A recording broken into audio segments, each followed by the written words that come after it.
Extended coverage of flooding tonight after the rainiest day in Salt Lake in more than 100 years. Thanks for joining us. I'm Brian Malahi. And I'm Mika Miyashima. High water in Tooele County and also in Salt Lake City, where homes flooded in the Rose Park area. Our Christian Sita is live near 800 North, 1900 West with our top story. Christian. Yeah, Mika and Brian, we're out here in Rose Park. Now, this road behind me here looks a lot like a shallow river after it rained a lot, and there's lots of flood water out here tonight.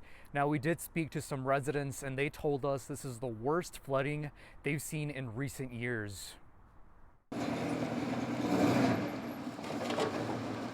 It's a rough ride home for residents of this Salt Lake City neighborhood.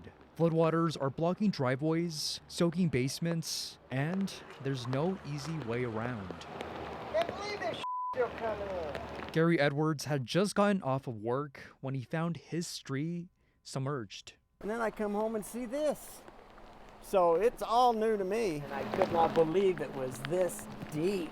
The flooding comes after hours of heavy rain, overwhelming a major flood canal known as the city drain. Salt Lake County Flood Control is putting pumps within the city drain, which is an open water canal, and that should cause the water to subside and so that the backup no longer happens.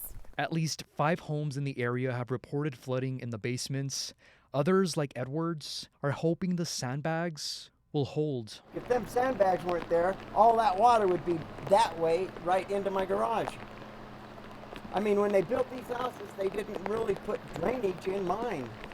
So it's rather horrible. Still, after nearly 2 decades in the neighborhood, Edwards says he's never seen anything quite like this. There's nothing I can say or do. Just smile and let it happen. Now, I did speak with the director of Salt Lake County Flood Control over the phone about 20 minutes ago, and he told me that the pumps are not meant to run all the time, and they're only turned on when it needed to manage the water flow. Now, he says when they were notified about this, they made it out here within 20 minutes, and the pumps are working, and they'll be out here throughout the night waiting for those flood waters to go down. Reporting live in Salt Lake City, Christian Sita, KUTV 2 News. Christian, thank you. Wow, we really feel for the people who are pumping out their homes, still dealing with the damage from today. Yeah. And the most rain in Salt Lake City in 124 years, is that right? Yes. Wow. Today has been significant. So there's only been one other date in the history books since 1874, a long time that they've been taking records, that supersedes today. And that top spot, May 3rd, 1901, where we picked up 2.64 inches in Salt Lake City in a 24-hour period. But today, now in second place, the wettest day in 124 years after picking up 2.43 inches. Unbelievable. And so many of you saw totals that were either above what Salt Lake City saw or just a little bit below. So let's start out with Tooele tonight, where major flooding has taken place there, 2.76 inches. Centerville over 2.5 inches. Rose Park, where we saw some of that flooding just barely in Christian's story, 2.21. University of Utah over 2, close to 2 in Olympus Cove. Riverton 1.87, and the list goes on. Just a few more. Farmington 1.86, South Jordan 1.32. About 1.25 inches in Draper. West Jordan just under 1.25 inches, 1.10 Alpine, just over 1 inch in Eden, and 3/4 inches in the Logan area. The main core of the storm now pulling out of Utah and into Wyoming, but we still have some showers left over tonight. In fact, we expect it to keep raining north of Salt Lake City. There's even a thunderstorm that looks a little bit heavy just south of Brigham City right now. Here's what we're looking at right now. Still raining in Ogden, and the hour by hour says we're going to keep a few showers in Salt Lake City through 11 o'clock tonight, and then we'll do it again in some locations tomorrow. I'll show you exactly where and when we'll see the rain coming up in just a few minutes. We said we wanted the rain, we need it, but not so much and not so fast. And you can have the power of live radar and forecast updates right in the palm of your hand. Download our 2 News weather app. Always be ready wherever you are.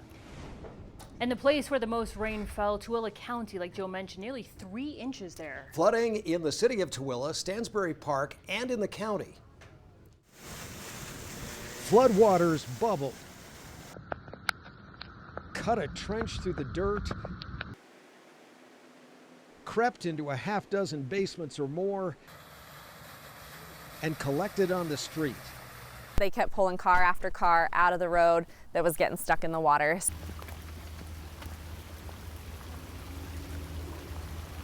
We went and grabbed some shovels and rakes and started clearing out the storm drains. And you could see the minute they got the stuff out, all the water going down. For some, it was a day to keep flooding from getting worse, to make the best of nature's excess. It is unreal.